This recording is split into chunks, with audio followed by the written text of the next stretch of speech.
Solidarity does not assume that our struggles are the same struggles, or that our pain is the same pain, or that our hope is for the same future. Solidarity involves commitment and work, as well as the recognition that even if we do not have the same feelings, or the same lives, or the same bodies, we do live on common ground. Today, I am honored to welcome you all to the online book launch of the book edited by Dr. Carolyn Shenaz Hossein and Dr. Christabell P.J, Community Economies in Global South, Case Studies of Rotating Savings and Credit Associations and Economic Cooperation. Community Economies in Global South, Case Studies of Rotating Savings and Credit Association and Economic Cooperation, edited jointly by Dr. Carolyn Shenaz Hossein, Associate Professor, University of Toronto, Scarborough, and Dr. Christabell P.J, Associate Professor, University of Kerala, published by Oxford University Press, is a well-articulated work examining rotating savings and credit association and their positive impact in building solidarity, especially among women of color. The book specifically focused on women in Latin America, the Caribbean, Africa, and Asia, and strongly advocates the need for inclusion of informal associations in the study of economic operators. The event is conducted under the auspices of Diverse Solidarity Economies Lab, set up in the Department of Economics, University of Kerala. To begin this event, I would like to invite Dr. Christabell P.J, Associate Professor, Department of Economics, University of Kerala, to deliver the welcome address. Welcome, ma'am. Thank you, Kavya and Gayatri. Respected Chair, Professor Dr. Shijayasa, Head Department of Economics, Professor Praveena Kodoth, Center for Development Studies, Thiruvananthapuram, Dr. Thiruvananthapuram, Assistant Professor, Dr. Carolyn Shenaz Hossein, Associate Professor, Global Development Studies, University of Toronto, Scarborough, Canada. My dear colleagues of the book, my dear colleagues in the Department of Economics, Professor A.K. Prasad, Professor Manju S. Nair, Professor Anita V, Dr. Siddiq R, colleagues from sister departments and institutions, PhD scholars, PG students, well-wishers, and other dear participants from around the world. A warm good afternoon to one and all, and a hearty welcome to you all who are connected virtually via Google Meet platform today. As you all know today, the Diverse Solidarity Economies, DISE lab at the Department of Economics book release discussion about the book edited by Dr. Carolyn Shenaz Hossein and myself, titled Community Economies in the Global South, Case Studies of Rotating Savings and Credit Associations and Economic Cooperation, published by the Oxford University Press, London. The project of writing a book on the rotating savings and credit associations, ROSCAs, in the Global South has begun by Dr. Carolyn Shenaz Hossein way back in 2018. As part of her research, she visited different countries in the world, including the Caribbean, Latin America, Africa, and Asia. During her sabbatical in 2018, she visited the University of Kerala too. Professor Sajjad Ibrahim of Social Sciences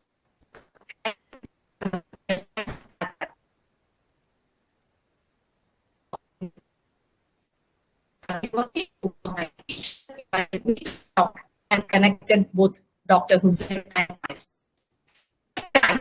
Dr. Hussain invited me to market chapter. She gave me a great opportunity to co-edit. We have received around 20 articles from around the globe. It was a long journey together, and we contributed for around 3 years of writing, editing, and copy editing the book.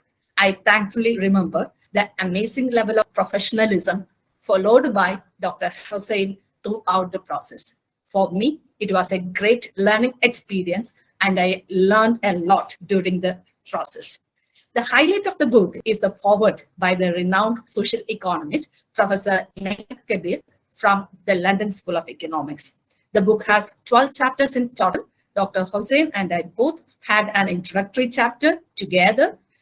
Writers from around the world have written cases about their own areas in different parts of the global south. Under the Latin American section, Belinda Roman, Samira Adam, and Ana Paula have written on modern junta in Peru. Shenaz Hossein has written a chapter on Caribbean women's use of Sususu partner, solo, and box hand. Under the African section, Saleva Olivo Man has written the case on Ajo in Nigeria. Samuel Kwaku Bonsu has contributed a case on Susu in Ghana. Anne Armstrong has given a case on South Africa.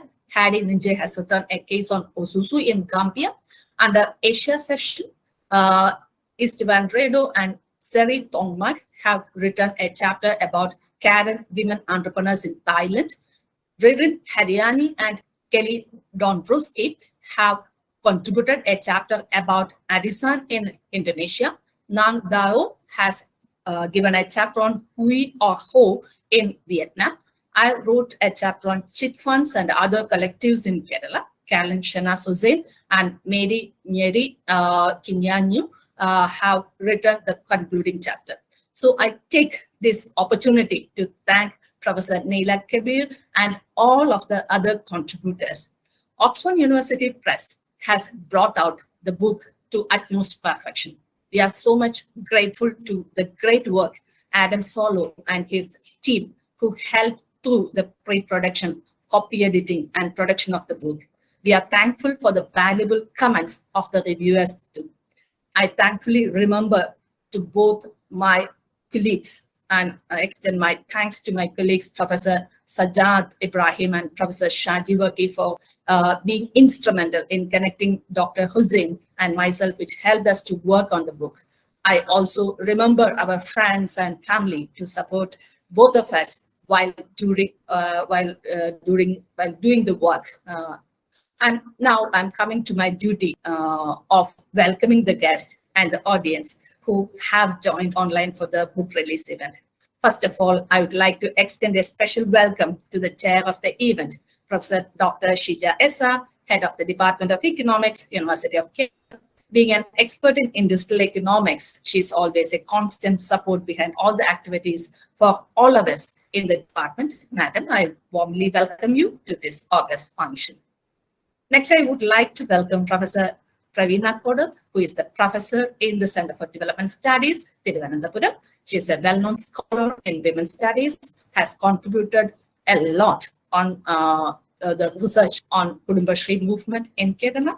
She's the right person to release the book and have a discussion on that. I warmly welcome you to this function.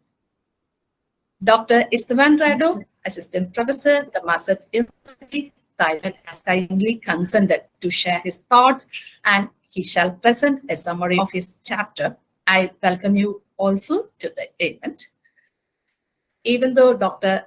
Carolyn Shenaz Hossein could not attend the event due to the time difference, I'm warmly remembering you and welcoming you to this event. You are indeed the energy of all these activities, bringing together all the writers under one umbrella of Rosecast. I do acknowledge all your efforts, love, and support. I warmly welcome all my colleagues, Professor Manjuresh Nair, Professor A.K. Prasad, Professor Anita V, and Mr. Siddiq R. I'm so happy to welcome all my friends from sister institutions, PhD scholars, PG students, and all other well-wishers who joined to encourage the initiative and make this event a grand success. Stay tuned. Thank you. Thank you so much.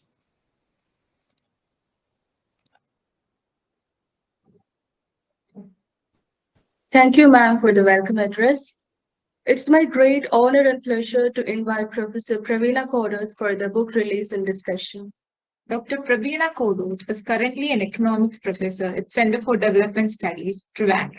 She obtained her PhD in economics from University of Hyderabad in April 1999. In 2006, she was a Sir Ratan Tata Fellow, Asia Research Center, London School of Economics and Political Science. Her areas of research interest include gender, migration, and human development, and her current research includes child migration and international migration of nurses and domestic workers. She has also contributed several research papers and journal articles. Welcome, ma'am. Thank you. So from that brief introduction, I hope you'll have figured that I do not really work centrally on this issue, but this is the book. I suppose releasing it, I must show you how beautifully produced it is. I've had the pleasure of reading it because Christabell gave me this copy, and it was a true pleasure, Christabell, to read it because, for one, most of it was new to me, and it's so culturally diverse. And, you know, I can just imagine, because it's only a small slice of the kind of diversity that you all have captured here. So, you know, how diverse must be the kind of financial institutions that sort of lie submerged for most part of our understanding of the economy. So it's led me really to appreciate that dimension, I think, much more than I would otherwise have done, because I don't really work in that area. So first of all, let me congratulate you, Christabell, and your co-author for having brought out, you know, for all the labor of love, I would imagine, that has gone into this beautifully produced book. I'll just sort of make a few comments, I think. I'll try. I'm not going to summarize anything, but, you know, some of the takeaways for me. So alongside that, I'll also raise some questions, because projects are always in the making, and I hope I will be able to provoke you into thinking further on this particular area. I mean, these are questions that arose in my mind as I was reading it, so I thought I'll raise a few questions as well. So I see this as a project of recovery of submerged economies. Submerged economies in the sense of, you know, if you're looking at a distinct aspect of how people mobilize finances, not through the formal institutions that we are also familiar with, but through different ways of sharing, different ways of you know, reaching out through relationships, etc. And how this really goes into creating the economy itself, and is often left out of contention when we're talking about the economy per se. And of course, the central aspect of this is mobilizing finances through pooling, what you call pooling together of resources. And, you know, so one person gets it at one point, another person at another point. Reading the book, and I can't say I've read every word of it, but I have read some of the chapters quite closely and some I've browsed through. I could see the passion in the project, the passion to kind of document these submerged economies. That's a word I'm using. That's the way it occurred to me. Documentation of modes of circulation of finance. And then also what occurred to me as a very important intervention that the book makes is in seeking to move away from a particular understanding of this kind of mobilization of finance, which is not new, right? There is literature even earlier about how poor people survive during times of crises. They survive through social capital, by sharing, by reaching out, sharing food, sharing money, etc. So there is, you know, the whole participatory turn to poverty did bring out what the poor have rather than what the poor do not have. And so you can see some link there. But what is really important in terms of the intervention that the book makes, to my mind, is asking this question, or saying or arguing that this is not merely an act of coping. It's not just coping with your situation. We need to appreciate it as creative, creative ways of problem solving.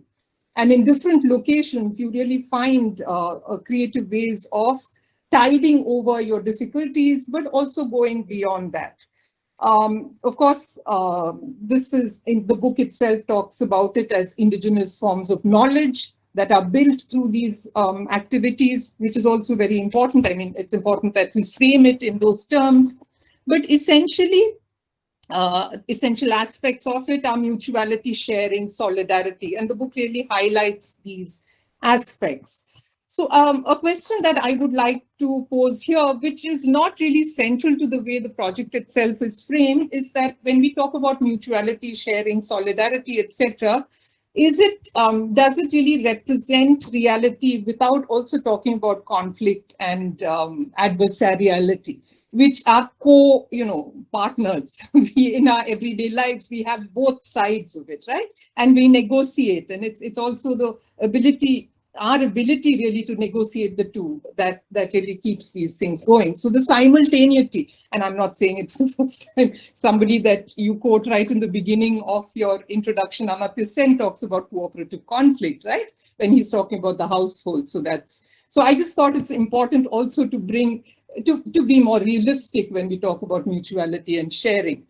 And this actually, it's important when we're thinking about the very fundamental aspects of neoclassical economics, about how economics began, where economics created this dichotomy between self-interest and altruism, where altruism belonged to the household, which was not supposed to be the real world of capitalism or economy, whereas self-interest was really part of the market. So we should not really be falling into that binary again. And as Beena Agarwal has said in a very beautiful article that she has on the household, isn't altruism also self-interested, in the sense that it is in our self-interest sometimes to be altruistic, right? So sharing mutuality benefits us also. We are in it because our self-interest is also in there. So therefore, there could be a slightly more complex way, I thought, of understanding this, without taking away anything from the book itself. And, and this is just provocation along these lines, but the essential ingredients of this kind of finance that you bring to the fore, and this is from the book, are accessibility, simple procedures, flexibility, and adaptability. So I was just thinking that, because I've done some work on microfinance, right? Looking at all these self-help groups. And one of the things I found was these were precisely the characteristics associated with the local money lenders, right? They are also accessible. They are also, very simple procedure, no procedure at all. They are the go-to people, right? When you lack anything else. So it's really interesting that we can bring these and in a sense, to ask ourselves, but what is different about the other thing? And how does that other thing sustain itself and not fall into this kind of thing? So that's the second, that's basically about how we frame this. And I thought that way of framing this as not just coping, but other things also, and especially indigenous knowledge, etc., was very important. A third issue that I would like to raise here is that of intersectionality. And the book mentions class in different parts of the book. And in the introduction also, there is in passing a mention of how elite capture is avoided because of the similar class origins of the groups that actually come together when you have pooling. Of course, trust is very important, and you can see how the homogeneity in terms of class, or the similarity of class, really becomes the basis for trust. But then that creates another problematic issue, because even at the lower ends of the socioeconomic spectrum, you still have even lower people. You still have people who are excluded, right? And that cannot be understood only in terms of class. So there is caste in our own context. There would be race elsewhere. So it's important really to take these into account. And so I didn't find any mention of caste, or so these kind of socioeconomic categories in understanding exclusion itself. And I think that would be very important in your paper on Kudumbashri, for instance. How does caste figure? How does scheduled tribe figure? And what are the kinds of marginalization they face, even when otherwise it may be poor people who are being benefited. So that's about intersectionality and how, there could be further exclusions that may not have been dealt with here. There were, again, this is in some of the papers, which don't deal only with women. And there's a central focus really on women, but some of the instances are not just women. These are people, men and women, who are engaging in this. Chit funds, in your case, is one, but there were others also. I think the Karen case also was not only women. There was a South African case. So here I would ask the question, how does gender matter? it may have been important really to ask, how does gender matter when you're taking up issues which is not only about women? And you could ask it even when it's only about women, how does gender really matter? The whole coming together in the case of Seva, the whole, deliberate way of avoiding having men in the organization, etc. So that I thought would have been an interesting question to ask. And now I'll wind up quickly. I think I have two more points. One is, since you're using this framework of community economies, I thought it would be important to actually look a little more closely at the notion of community itself. And this links up with my point about intersectionality, because you all have in various papers, dealing with the foundational texts that deal with this framework, community has been defined as some kind of interdependence, the recognition of people as individuals, but interdependence was really central. Now, interdependence is about power, and it's not about equality of power, right? You can have interdependence where power is not equally shared. You can have hierarchy and yet interdependence. Therefore, when we talk about community, it's not important really to think also about patriarchy and how patriarchy or other forms of hierarchy may come into the picture. So I would have liked a little more of critical perspective on the notion of community itself. And actually, in one of the papers, the Indonesian text, this point is really stated upfront, and I really liked the way that was done. In the Arisan case, the author actually talks about two different ways of reading the Arisan. And she says one is a middle-rung economic activity leading to modern economy integrated into capitalism. And I can see some part of that in the Kudumbashree example also. And the second being a tool of the state in imposing patriarchy and the state development ideologies on women across the country. And I can see Kudumbashree there as well, right? Because it is very much a state-created framework that women have made their own. And yet, there's a constant tussle. Women have, in very unanticipated ways, created spaces within Kudumbashree. And yet, you cannot take away from the fact that there is a certain power framework that the state has also put into place there. So and this is really about complexity. My last point, absolutely, is that I just want to point out to the diversity that is encompassed in this book in terms of, one, the informal end of this kind of raising finances to the formal. You have instances that cover a whole diversity. Now, in the totally, the Karen case, and I'm really glad to see that the author is here, it's not just informality, but it's also people who are not citizens, right? Which makes it a very different kind of submerged economy when your citizenship status itself is irregular. So there you have, in people who, and then they're also facilitated by an NGO, right? So that's one level of complication. Then you have the Jamaican women, and one of the women in that case study by Carolyn Shenaz Hossein, who says that the bank down the road doesn't know anything about what goes on here, and we don't know anything about what goes on there. So they're like separate economies, and yet they're not irregular. They're within an economy, and they have regular status, etc. To the high, to really the formal end. Your case, Christabell, of the regulated chitti, there's an act, a legislation. And also Kudumbashree is very much within the formal sector in the sense that there is a regulatory framework that the state provides here.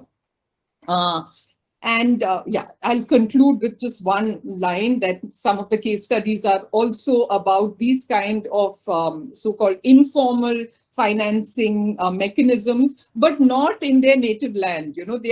They travel with people who migrate. And therefore you have, in how in America, Caribbean women engage in this kind of thing. So how localized financial systems travel and remain no longer local, but global, perhaps. So with that, I will end. Thank you. I'm done. Hello. Thank you, Praveena. Thank you so much. Kavya?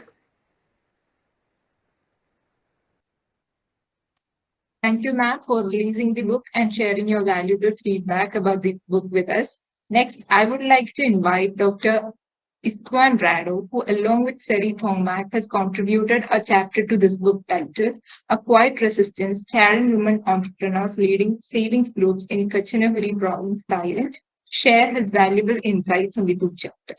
Dr. Istvan Rado is a lecturer at School of Global Studies, Thammasat University, Thailand, and a member of the Community Economies Institute, a non-profit organization helping communities to practice solidarity. He obtained his PhD in political science from University of Vienna in 2015. His areas of interest are development and social innovation. He is also interested in action research using appreciative inquiry and social impact assessment methods. In addition, he has authored several research papers and journal articles. Welcome, sir. Good afternoon again, everyone, and thank you very much for this nice introduction. Yes,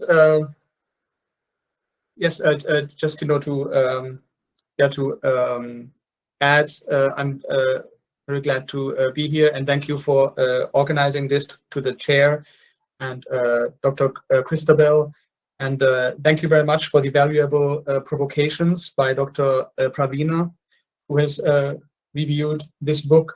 I will try to respond to some of those if I can.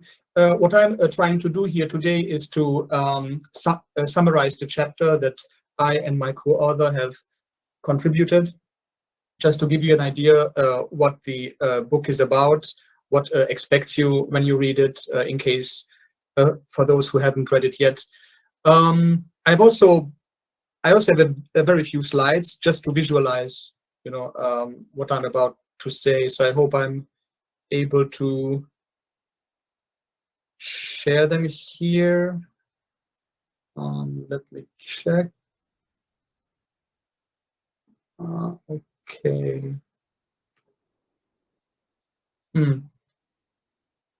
All right. Yeah. Unfortunately, I'm not too familiar with Google Meet. I'm more of a Zoom person.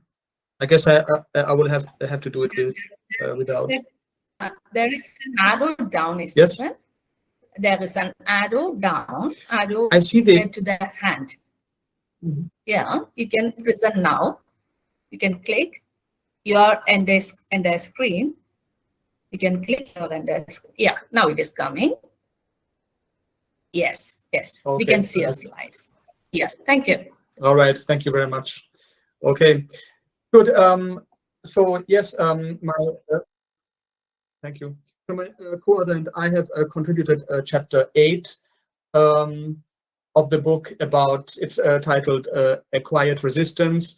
It retells the story of a local NGO, which is helping Karen migrant communities to set up saving groups. The challenge that these migrant communities have faced is that many of them don't have Thai citizenship. Some of them don't have any kind of citizenship, and that puts them into a very disadvantaged position. So, for example, they cannot own land, so they can't engage in large-scale farming. They also cannot take out loans. They can only borrow from informal money lenders with a very high interest. So they have very limited livelihood of NGO engaged with them. So one of the main ideas that the NGO and especially its founder, Dr.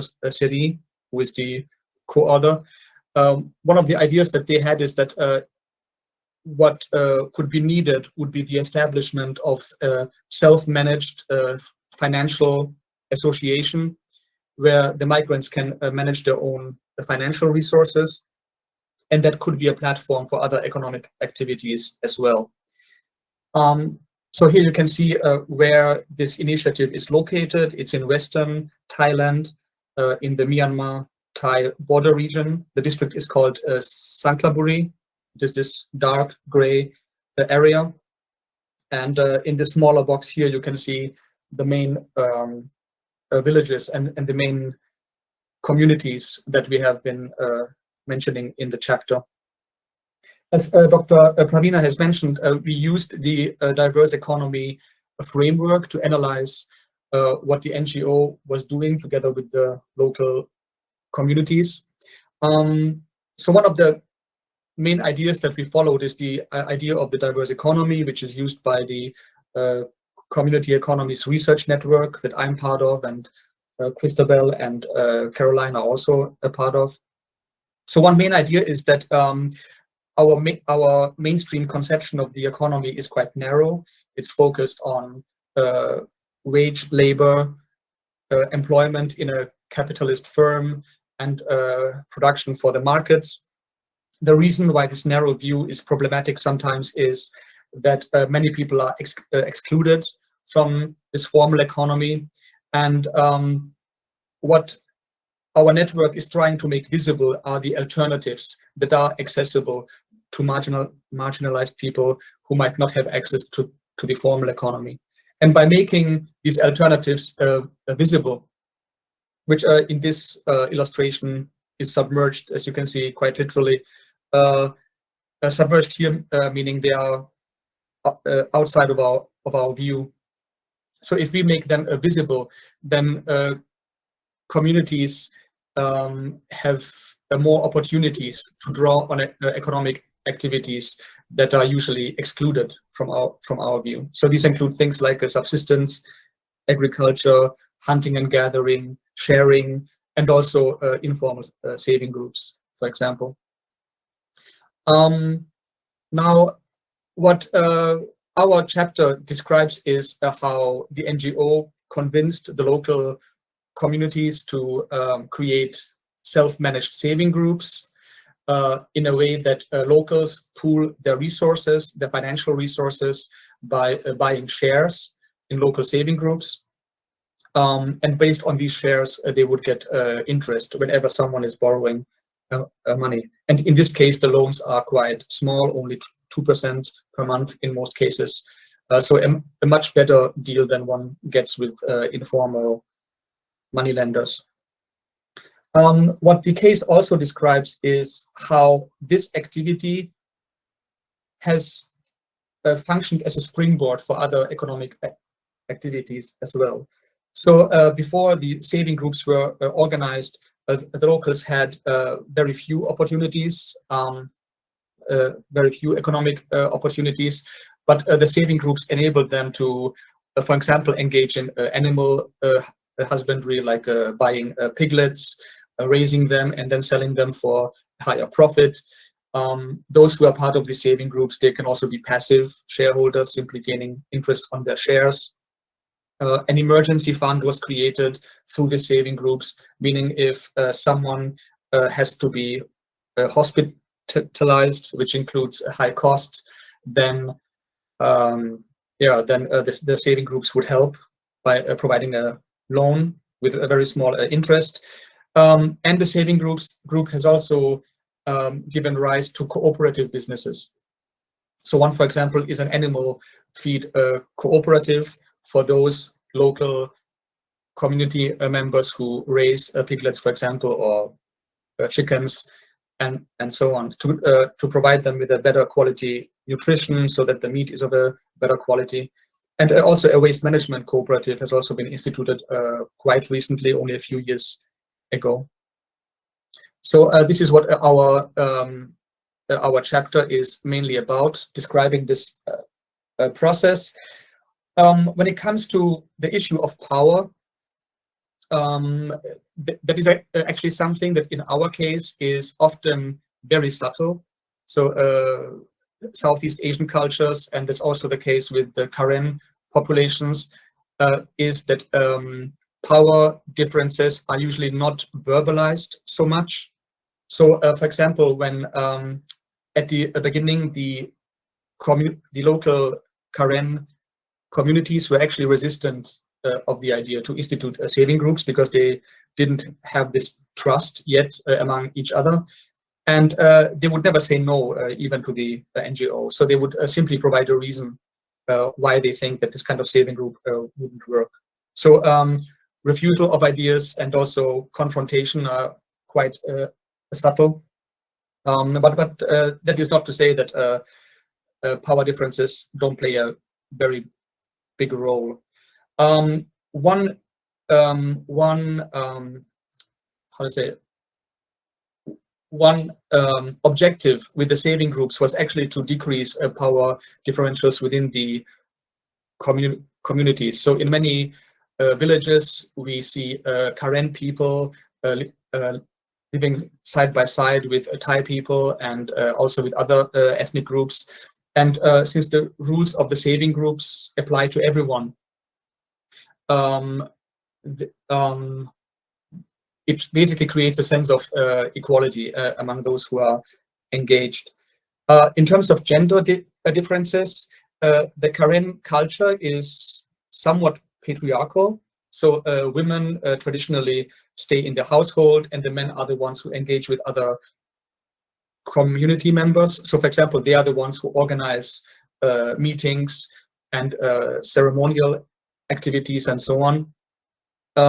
But there's something in the nature of the saving groups that made the women step forward and be the main committee members and the main managers of these groups.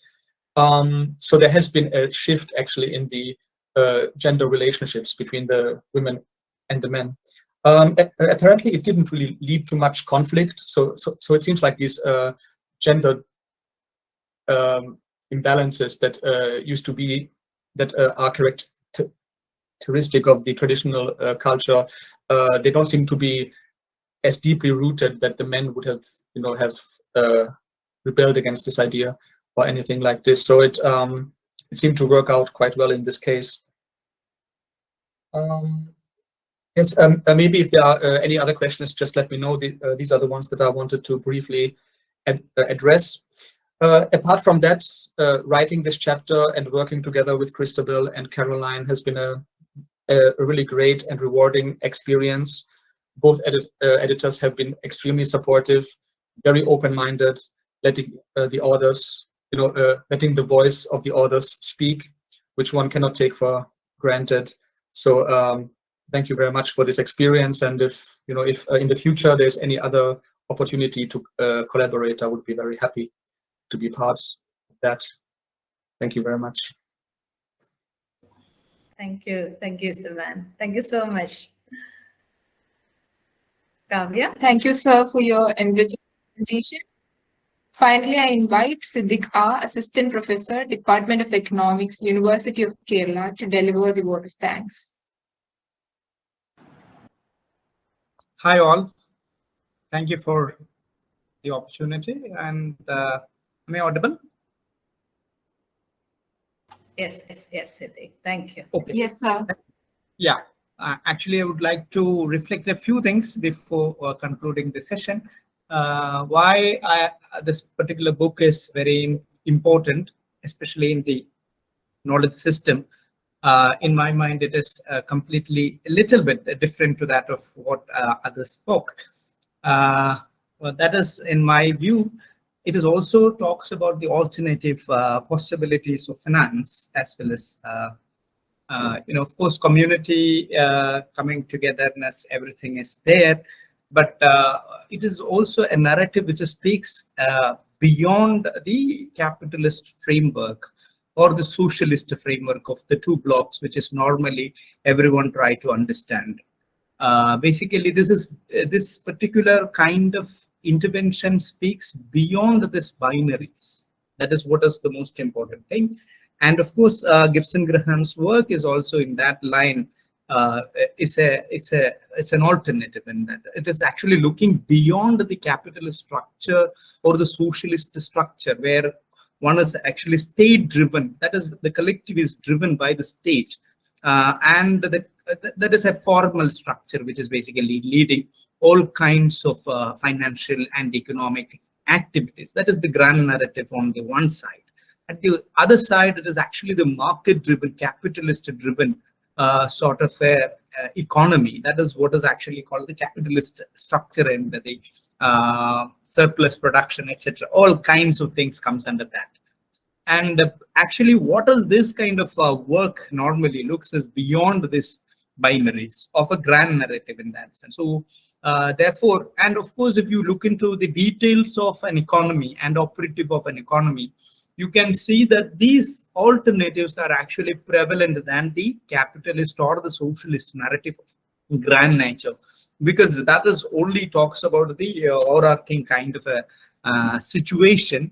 Whereas, for example, if you look into the details of Indian financial system, for example, it is largely driven by this informal sector.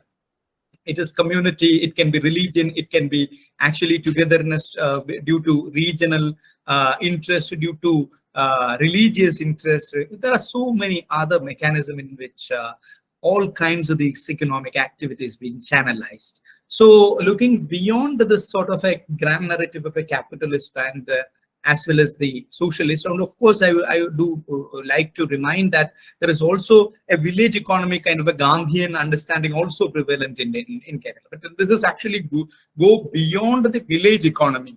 So in that sense, this coming togetherness is not necessarily a geographical entity, or it is not strictly an economic entity of the earlier two kinds. So in that sense, there is always some plural possibility which exists, multiple possibility which exist in the economy, and that is in fact that drives the whole idea of economy and economic transaction. So in that sense, these are called the alternatives of the kind of economic operation. Economic operations are actually being located as alternatives in this slide. That is why the community economies are very, very important, and that is how I feel that the book is very important, and that's a very good contribution to the academia as well as the sort of research which happens. So thank you so much for bringing out this book, wonderful book, and especially there's also a special mention of global South, and that is why I like the most, other than the narrative of the global North. So thanks for the authors as well as the editors.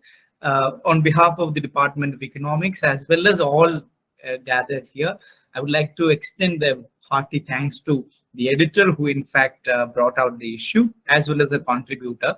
And of course, today the book was introduced by our dear Praveena, and on behalf of all of us, I thank her also, and her basically diligent effort to speak much on different aspect of this thing. And thank you, Praveena. And of course, then Gustav Rando also talked about one of the author who reflected about this thing. So thanks, Istavan and Christabell is here, and all other participants who participated.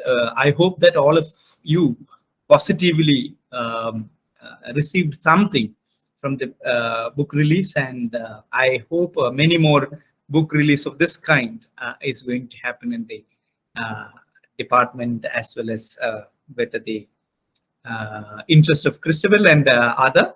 So thanks for giving this opportunity even to thank you. Thank you once again to all. Have a nice day. Thank you, Siddiq. Thank you so much. So thank you all of you for joining us today and make this a grand success. Meet you again online and offline.